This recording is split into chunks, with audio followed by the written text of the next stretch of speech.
Hello, can you hear me?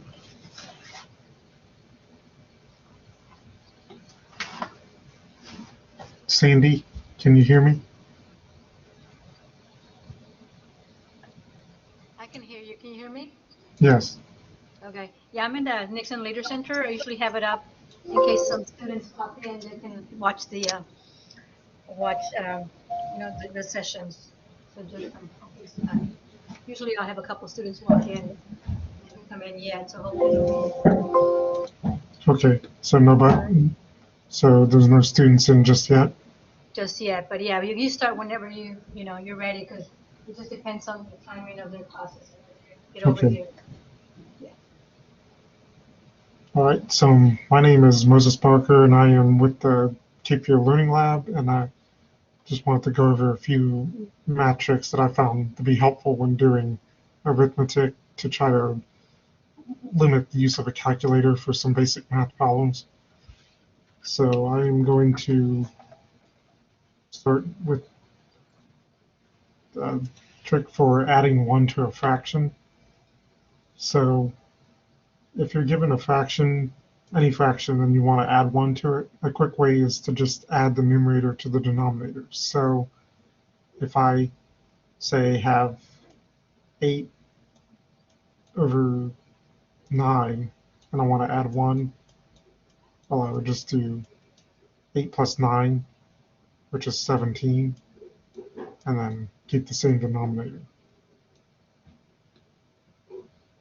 Now, that also works with subtraction. So to find a fraction minus 1, you subtract the denominator from the numerator. So 24 over 9. If you want to subtract 1, you just do 24 minus 9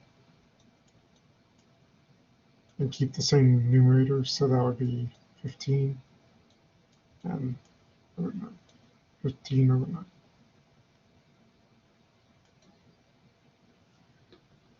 Now, a lot of times when doing a cross multiplying problem, it's helpful if you have a quick and easy way to tell how to solve for x. So what we will do is look at where the x is and then look directly diagonally from the x. So if we start with x and then we look like catty corner from the x at the 12, that tells us that the 12 is the number that we divide by.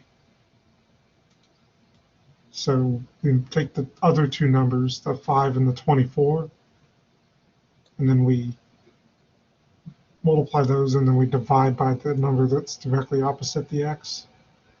So 5 times 24 is, when we divide it by 12, we get to a 10.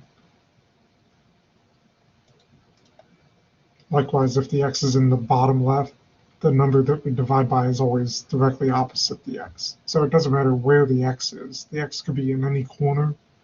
We always use the number that's directly opposite the x as the division number, and then we multiply by the other two numbers for the numerator.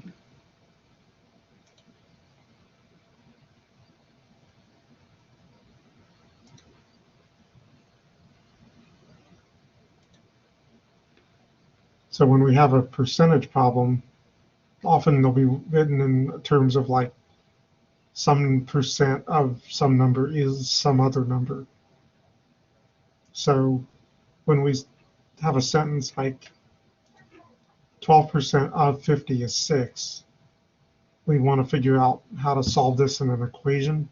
So we look at where the is number is. So we have what's called the is number, which is the number that's next to the word is. And we have the of number, which is next to the word of, and then the percentage. So the is goes over the of in the fraction, and then the percentage goes over 100 in the other side of the equation. So we put the 6 over the 50 and set that equal to the percentage, 12 over 100. And so we'll use that to solve the question, what is 30% of 70? So is refers to the unknown, the what. So what is, That's our numerator. The of is the denominator, the of number. Then the percent goes on top over 100. So we use the cost multiplying rule that the number that's directly opposite the x is the division number, 100, and then we multiply the 30 and the 70. So 30 times 70 divided by 100 gives us 21.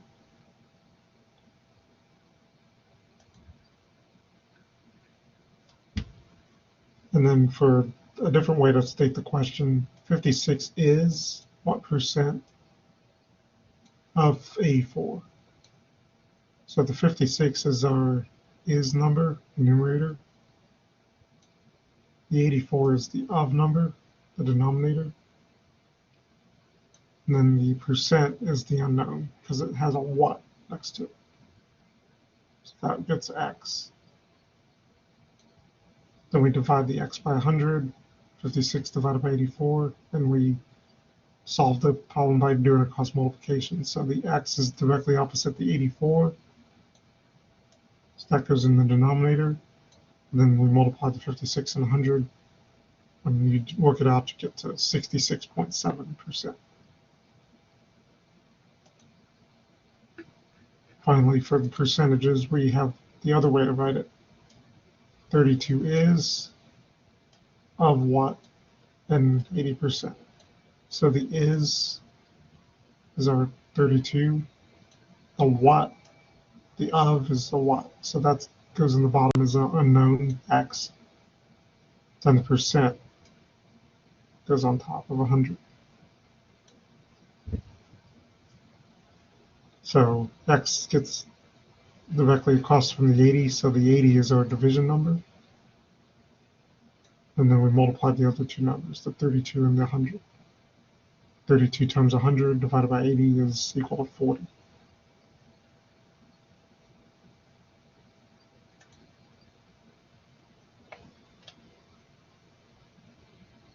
Now this is a handy trick when you want to quickly multiply something by 5. What you can do instead of multiplying by 5 is to divide the number by 2 and then move the decimal point to the right. So say if I want to do 72 times 5 quickly, it's easier in your head to take half of a number than to actually multiply by 5. So if we can figure out that half of 72 is 36, we just move the decimal point one place to the right to get to 360. 72 times 5 is indeed 360. That even works if the number is not evenly divisible by 2, like 17 divided by 2 is 8.5. You move the decimal point over 1, you get to 85. You could do the opposite when you want to divide by 5. This one's even handier because it's much easier to multiply a number by 2 than to divide by 5. So to divide by 5, you first double the number, and then you move the decimal one place to the left.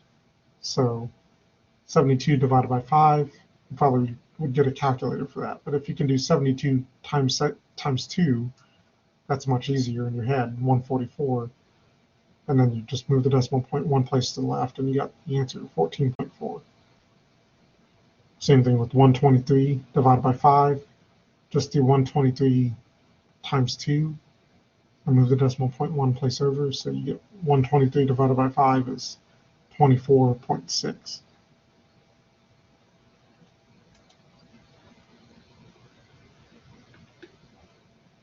Now, sometimes we need to know if a number is divisible by 3.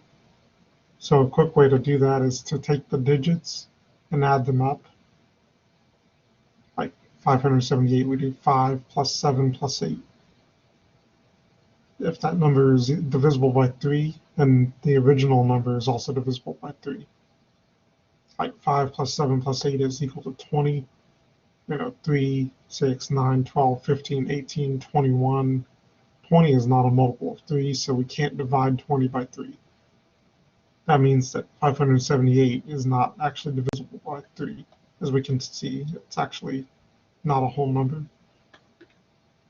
But if we want to do 6438 and test to see if that's divisible by 3, we'd take the digits and add them together. 6 plus 4 plus 3 plus 8 is 21. 21 is a multiple of 3, 3 times 7. That means that our original number, 6438, is divisible by 3. And we can see that it's actually a whole number. If the number is divisible by 3 and it's even, then it's also divisible by 6. So 6438 is an even number, so that means you can divide it by 6 as well.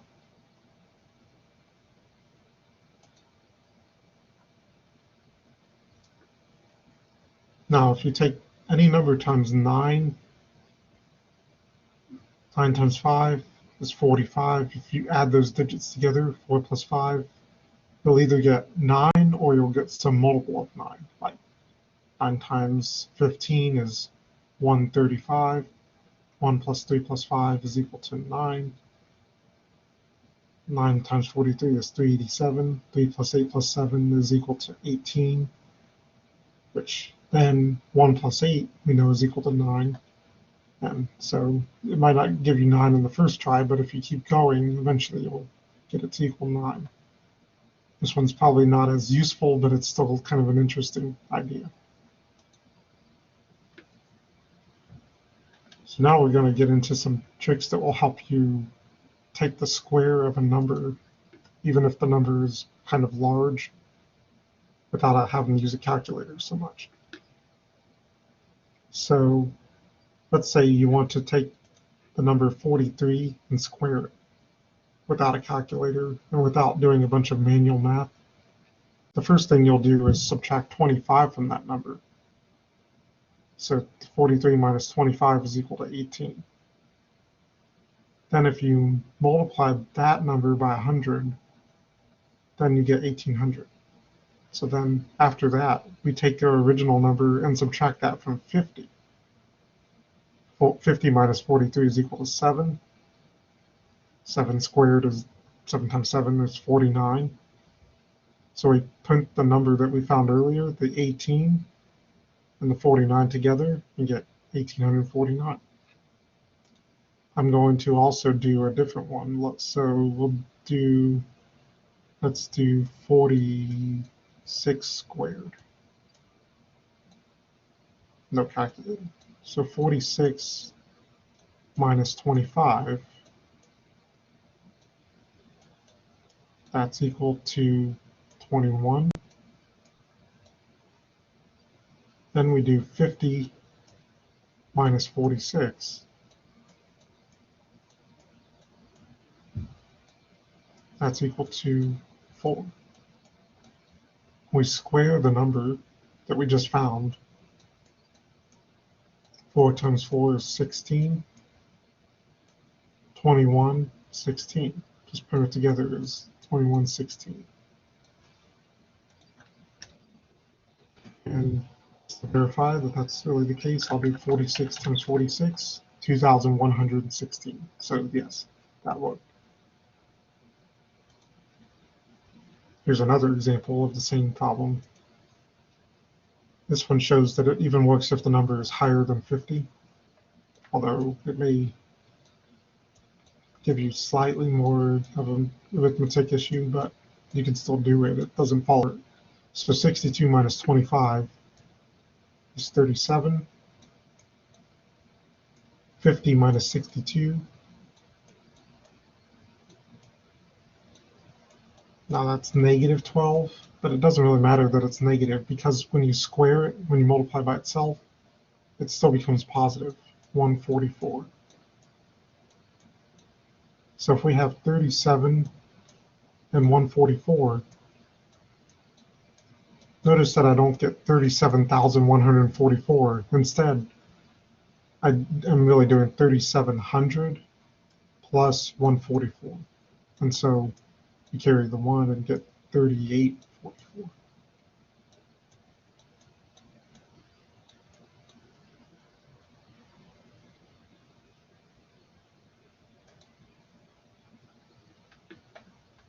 Now, sometimes we want a different way of doing it. So let's say we want to square 17. You might know that 17 squared is 289, but that's not really the point. What if we don't know what 17 squared is? What we do is we try to get it to equal some easy number that we can multiply. So it's much easier to multiply something by 20 than it is to multiply by 17. So if we want to make 20 and 14, it's easier to multiply those together than it is to multiply 17 and 17. So to go from 17 to 20, we have to add 3. So 17 plus 3 is 20. If we have to add 3 on one side, we have to subtract 3 for the other number. So 17 minus 3 is 14. We multiply those together, the point being that this is a little easier to do. So that would be 20 times 14. 2 times 14 is 28 with an extra 0, 280. Then we take 3 squared, which 3 is that number that we use to get from 17 to 20.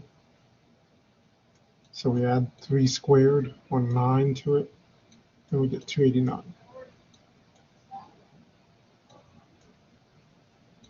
Now you might wonder why we had to go to 20. I only picked 20 because that's closer to 17, but there's no reason you couldn't have also gone to 10. So let's see how that would work if we did 10 instead. So if we wanted to go to 10, we'd have to subtract 7. And if we subtract 7 on one side, we have to add 7 on the other side. So that would give you 24. 17 plus 7 is 24. We multiply those together, and that's 240. We add the number that we just added and subtracted, which is 7 squared. 7 squared is 49. Look at that. It's also equal to 289. So it doesn't really matter that much if we go to 20. It would also work if we went to 30, although that might make things harder. We can go to any number that we want to multiply by. And as long as we do the technique correctly, it will still give us the right answer.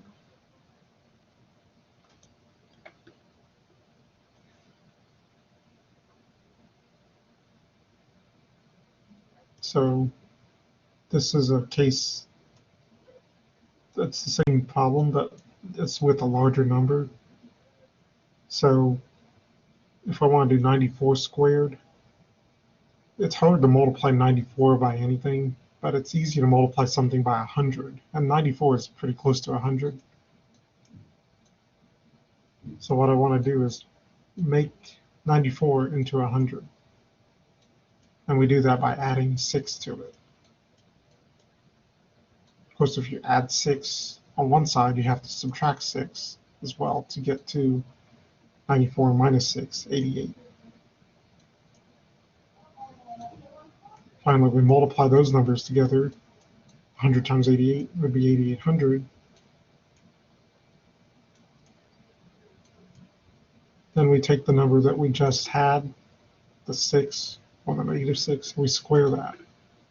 So 6 squared is 36. You add that to the 8,800 and you get 8836.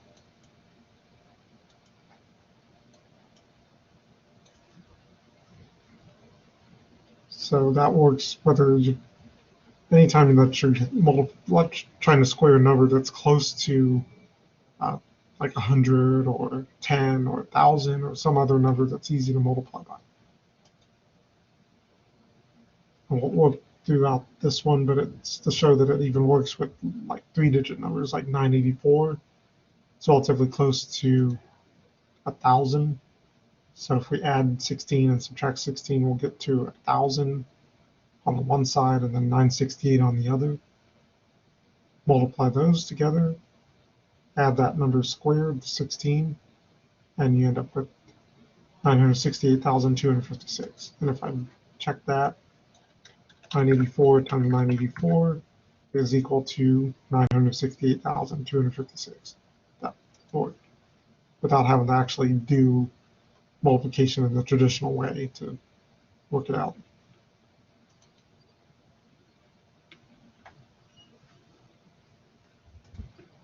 Now, sometimes we want to square a number that ends in a 5, and if we are doing that, then we can actually use a simpler method to get the answer. What we do is we take that first digit, 6, and we multiply it by the digit that's one higher, 7. 6 times 7 is 42. And then we just put a 25 after it. So 4225. That works all the way down to simply 5 squared. Like if we do 5 squared,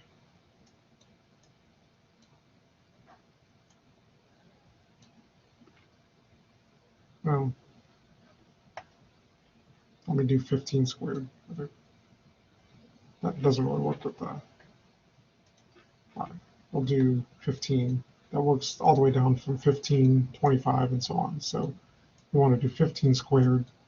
We take that first digit and multiply it by the digit that's one higher, which is 2. 1 times 2 is 2, and then we print 25 after it. 15 squared is 225. 25 squared, do 2 times the next digit up, 3. 2 times 3 is 6, 25, and so on. It works all the way up to 95.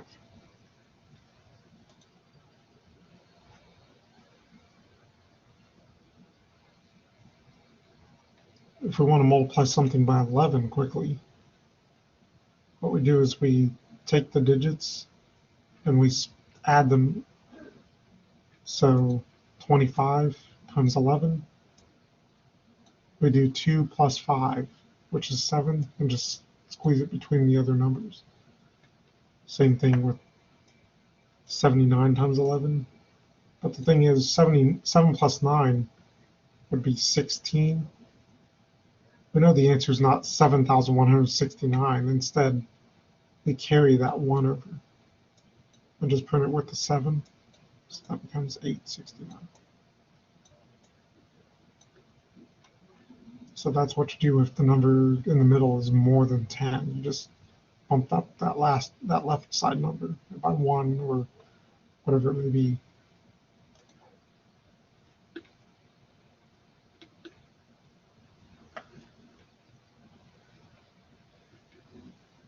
So now we want to multiply two numbers that are large and not the same as each other, so we're not really squaring, but we still want to multiply 97 by 94 without having to actually use a calculator. So we see, how do we get these numbers to equal 100? Well, we know that 97 is 3 away from 100 and 94 is 6 away from 100. So if our distances are 3 and 6, we add those up.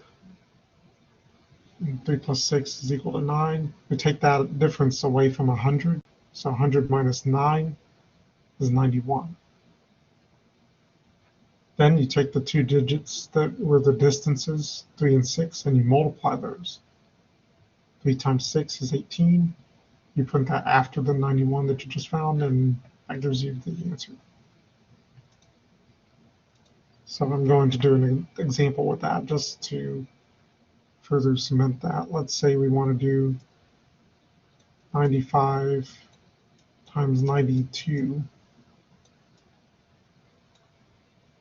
So 95 is 5 away from 100, and 92 is 8 away from 100.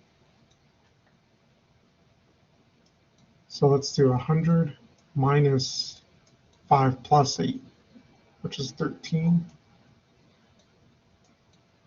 100 minus 13 is 87. And we do 5 times 8, So now we multiply and get 40.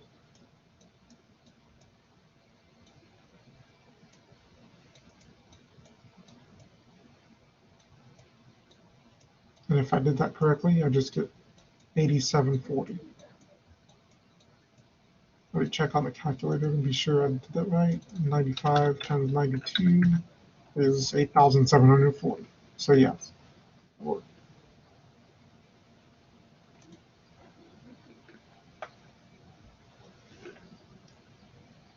So now we're basically done with the multiplication tricks. And now we're going to go into an algebra trick that helps when multiplying out polynomials.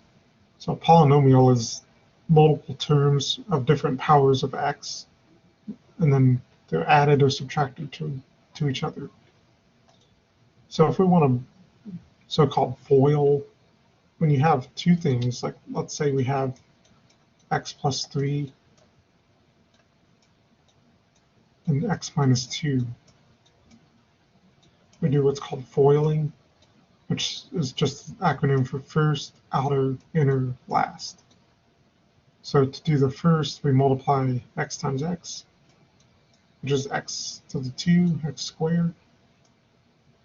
Outer would be x times negative 2, so negative 2x. Inner, 3 times x. And then last, 3 times negative 2, it's negative 6. Then you collect the terms that have the same power of x, so that would be negative 2x plus 3x would be plus 1x, which you just say x instead of 1x minus 6. That's not so bad when it's only 2, but what if we have a more complicated thing with like 4 by 3? Where do we even begin with the FOIL? Like what's the first, what's the last? It can get a little messy. So what helps is to print it into a box. So if we have 4 by 3, we do 4 columns and 3 rows, although if you switch them up and did 4 rows and 3 columns, it wouldn't make a difference as long as it's still a 4 by 3 box. So once we set up our box, then we multiply across and down. So if we have x squared times x cubed, we just add the powers together. That's what you do when you multiply with exponents. So you have x to the 5. Then when you do 4x squared times x squared, you add the exponents, 4x to the 4th.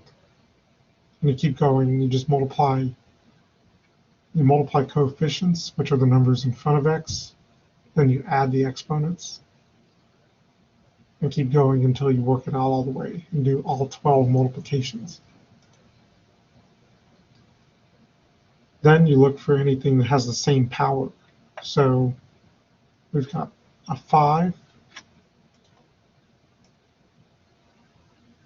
So that's the x to the 5th. We've got 2 4th powers. We've got 3 3rd powers.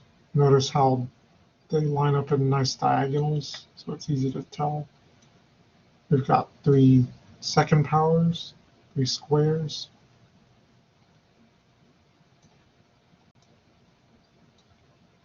We've got 2 x's, and then a single whole number.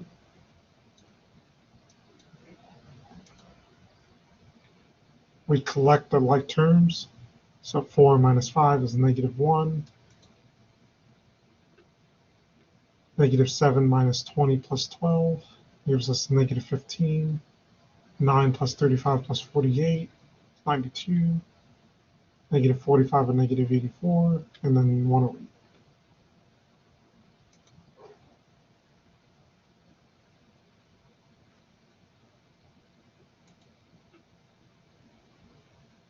So sometimes we want to factor, and we have a number that's not 1 in front, but we've got a different number in front. And that can make factoring a little tricky. So what we want to do is we can use this technique called bottoms-up factoring So what we do is we take the first number and actually move it to be with the last number and multiply it. So we're actually changing that last number to be 6 times 5. Normally you can't multiply across x like that, like in a different term, but the thing is it looks like we're breaking some math rules, but it actually works out nicely at the end. So just go with it and say 6 times 5 is negative 30. Now that we have this x squared minus 13x minus 30, we look for any numbers that factor 30 to add to the middle number. So you can come up with many pairs, multiply the 30, like 1 times 30, 2 times 15, 5 times 6, 3 times 10, so on. But if we want to find the middle number, 13, we have to find numbers that either add to 13 or are 13 apart from each other. So that would be 2 and 15, because 15 minus 2 is 13. And if we want a negative 13, that would be negative 15 and positive 2. So negative 15 plus 2 is negative 13. Negative 15 times 2 is negative 30. Now we put those numbers in after x. So one factor would be x minus 15, and the other factor would be x plus 2. But we're not done yet, because you have to remember, originally we had that 5 that we pulled out and put it with the 6. So now we have to divide the numbers that we just found by 5, that same number that was originally in front. Now, if you can do the division, like 15 divided by 5 is 3, you just do that division. If you can't do a division, like 2 over 5 doesn't reduce and can't really be simplified, now we take that bottom, that 5, and move it up to the beside the x, hence bottoms up. So 5 goes to join the x, and we get 5x plus 2. That becomes our fully factored form of the original polynomial that was 5x squared minus 13x minus 6.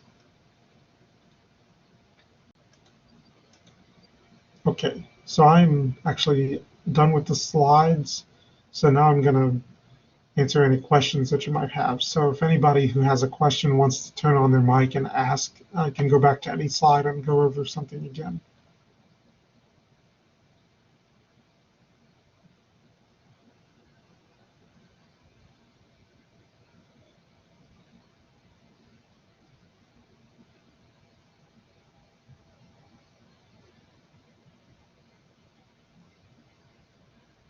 Does anybody have any questions?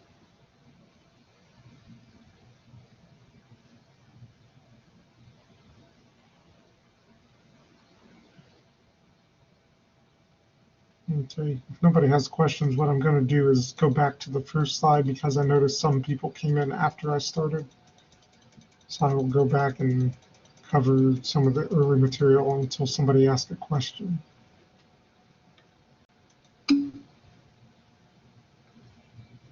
So what we will start with is adding 1 to a fraction. What we'll do is we'll take the numerator and the denominator, and we'll just add them together and make a new numerator. So if we want 7/9 plus 1, we just add 7 plus 9, which is 16, and keep the same denominator. I'll show a different example. So let's say I want 3/4 plus 1. Well, I don't have to bring out a calculator or do anything with the common denominator. All we do is we just add 3 and the 4. 3 plus 4 is 7. Keep the same denominator, 4. Okay.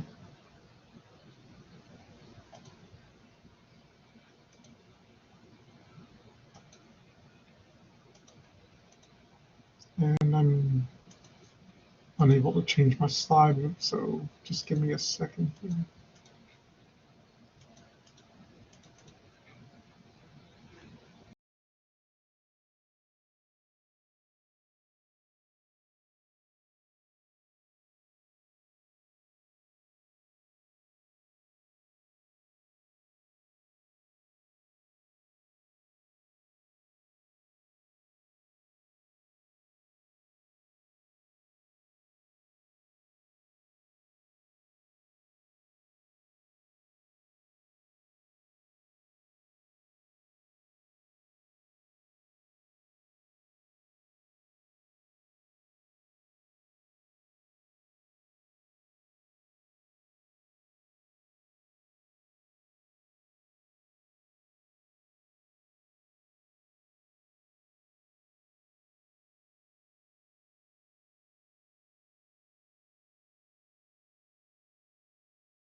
Okay, I apologize for the technical difficulty. I lost my connection for a minute, but I think everything's working again.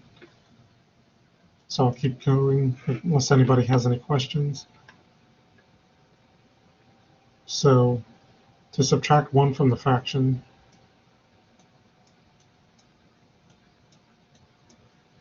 instead of adding the numerator and denominator, we subtract the denominator from the numerator. So we would do 24 minus 9 to give us our new numerator.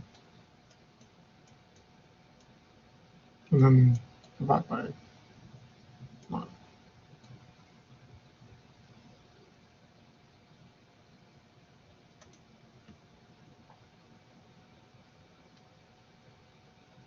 And to go back over this for anybody who missed it the first time, when you do a cross multiplication problem, sometimes it's confusing if you should be multiplying or dividing, but an easy way to tell is to look directly across from the x. So if you go catty-corner to the x, that number 12 is the number that goes into division. The other two numbers get multiplied. So we multiply the 5 by 24 and then divide by that diagonal number 12. Do the same thing no matter where the x starts. Just look directly across from it.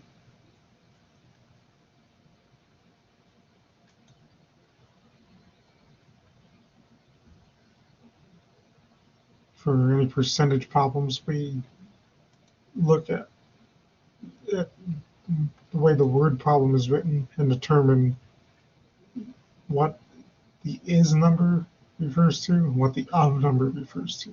So we write it in the form of is over of equals percentage over 100. So if we have a question like this, what is 30% of 70? We call the is number, which is next to the word is, which in this case is unknown.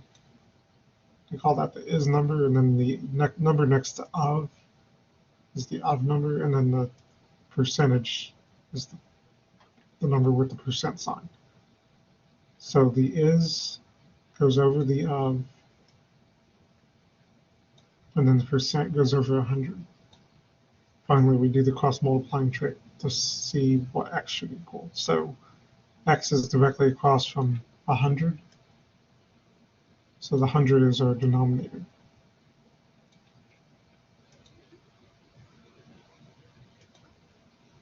That works no matter how it's written. The key is to break the sentence up into 3 parts. So we have is, of, and percent. So 56 is of 84. That means 56 is the top and 84 is the bottom. The percent is unknown, so that goes on top.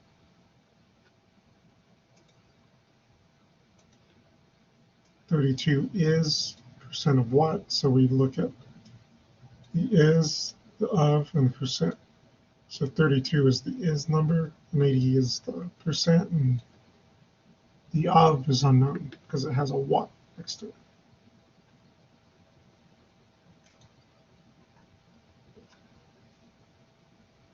Okay. If we divide by 5, or if we want to multiply something by 5, it's easier if we take half of the number and then move the decimal point. So I'll come up with an example. Let's say I want to multiply 36 times 5. What you would do is take half of the number 36, which that's easier to do in your head, 18. And then we move the decimal point one place to the right. So that's equal to 180. Same thing if you want to do 17 times 5. I'd show that over here. I'm actually going to do a different one. Let's say I want to do 22 times 5. What I can do is 22 divided by 2, which is equal to 11. Then move the decimal point one place to the right. We get 110. 22 times 5 is 110.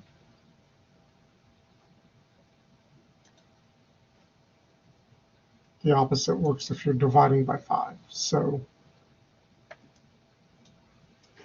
72 times 2, you just multiply the number by 2, and then you move the decimal point over 1. It's quite easy to double all numbers. You just add it to itself. So that would be 144.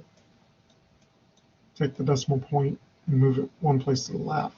So multiplying by 5, we move the decimal to the right. After dividing by 2, when dividing by 5, we do the exact opposite. We multiply by 2 and then move the decimal to the left.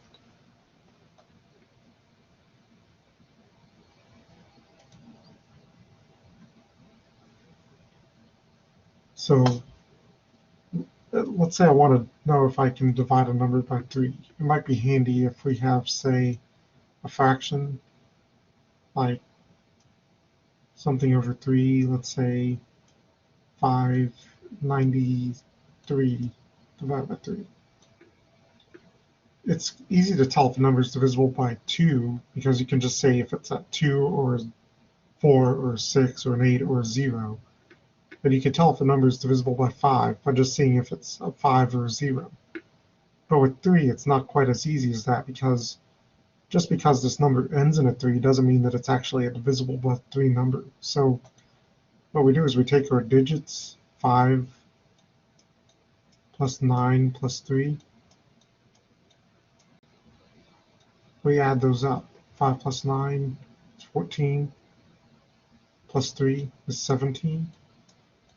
And we say, okay, is 17 divisible by 3? And that's a no, because 3 times 5 is 15, 3 times 6 is 18, but this would not be an even number. It wouldn't be a nice whole number. So that means that if 17 is not divisible by 3, then 593, the original number, is also not divisible by 3.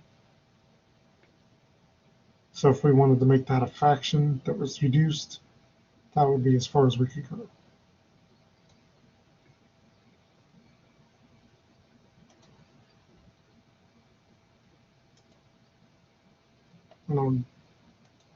I think everybody was here when I got to this point, so if anybody has any questions over any technique that I've gone over, please unmute your microphone and ask.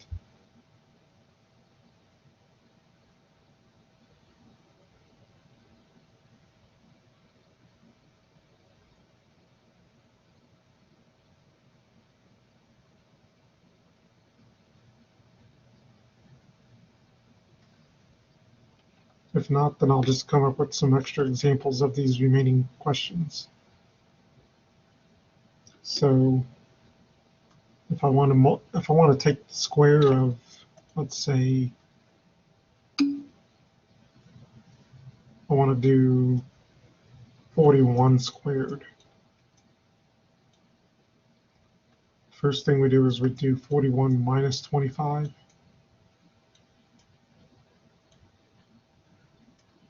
(41 minus 25 is 16.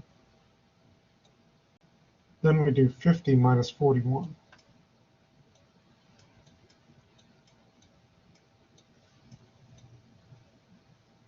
(50 minus 41 is 9. And then we square that number, 81, and put it with the 16, so we get 1681.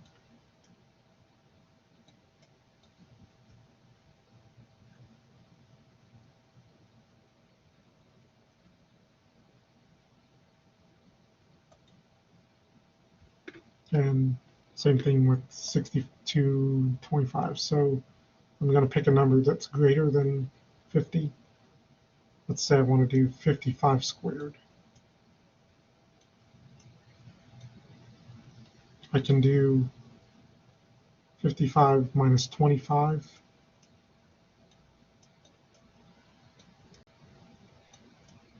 It's 30. And then I do 50 minus 55. It doesn't matter if that's a negative, that's fine. That's going to be -5, but when we square it, it becomes 25. And we just print the numbers together, 30, 25.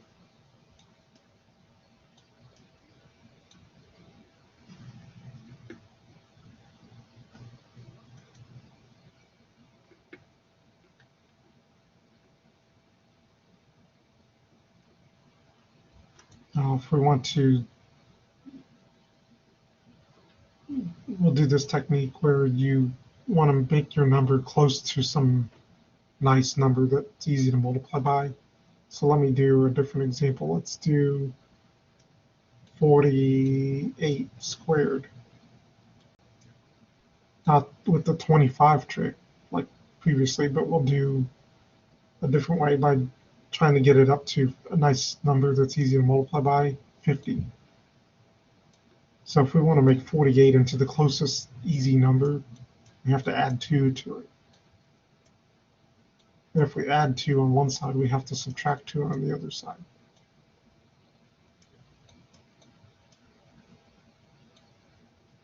And this depends on this being easy enough to multiply.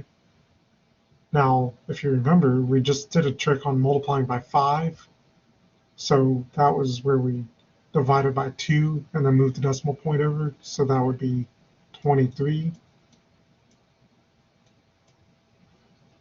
Move the decimal to make 230. Now this is not 5, it's 50. It's got that extra 0, so we just bring that on and put the 0 after it. Finally, we take that number that we originally added and subtracted, 2, and square it. So that's 4, 2304.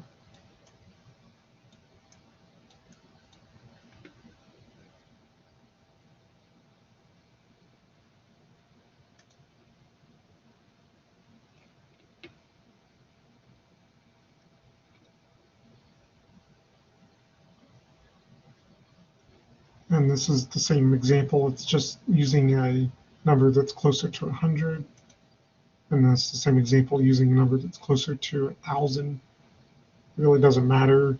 It can be any number that's relatively close to some nice, easy to multiply number, like 10, 100,000, 20, 50, whatever you feel like is easiest to get to.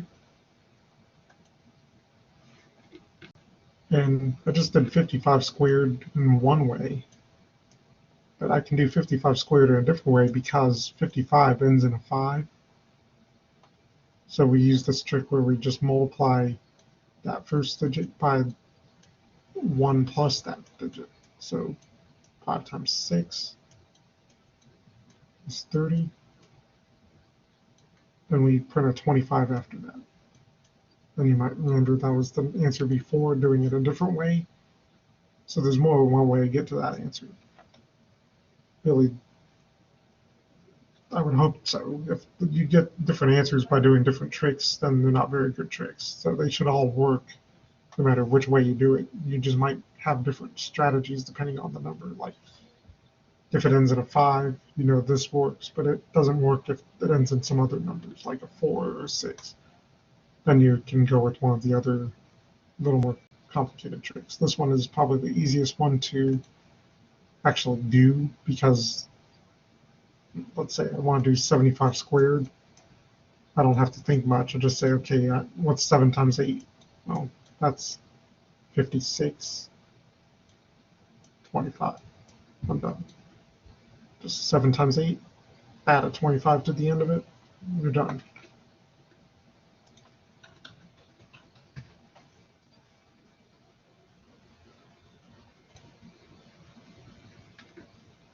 So if I wanted to do, say,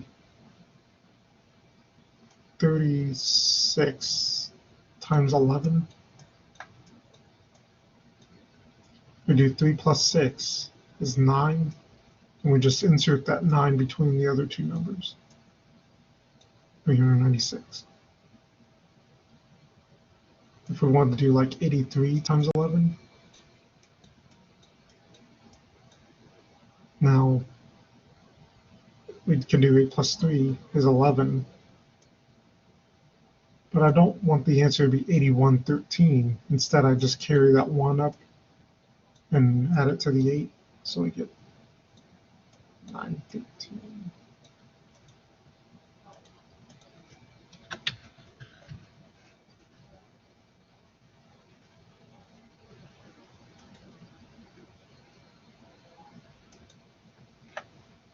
Let's do a different example with this number. So let's say I want to multiply 98 times 91. Okay, I want to know how far is 98 from 100? Well, that's two away. And 91 is 9 away. So we add those two together, 2 and 9, which is 11, and subtract that from 100.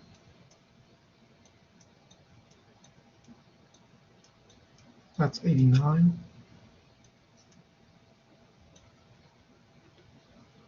Now we take 2 times 9,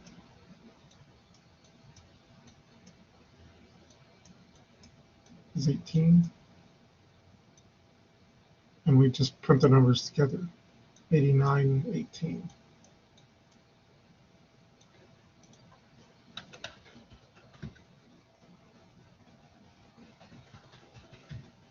That's right. 98 times 91 is 8,918.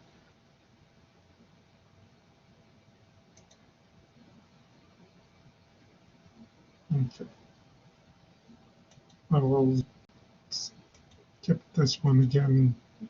I will just do another bottoms up trick. So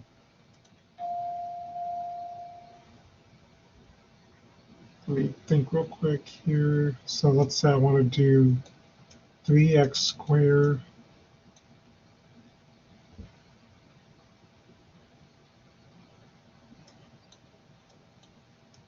minus 11x plus 10. That should work.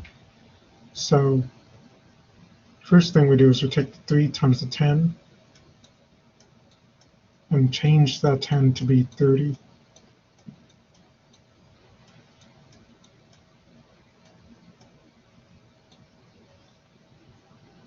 Then we factor that, meaning we want to find numbers that add to the middle number and multiply to the last number. So 5 times 6 is 30. 5 plus 6 is 11. So 5 and 6 would be the numbers that we want.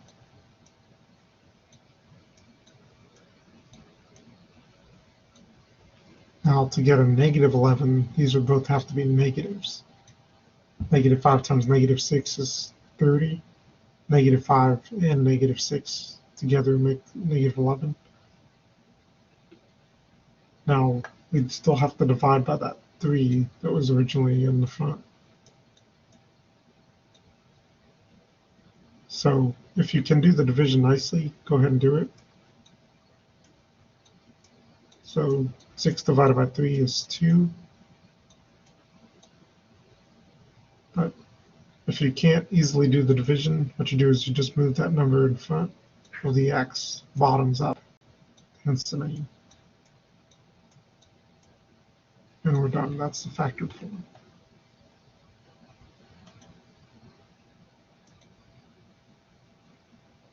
Okay, well, the hour is just about up. So if anybody doesn't have any questions, then we'll wrap it up.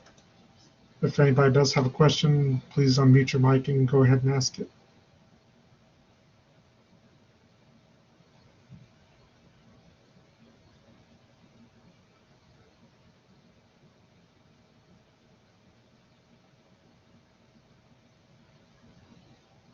If there's no questions, then I hope you have a nice day and see you later.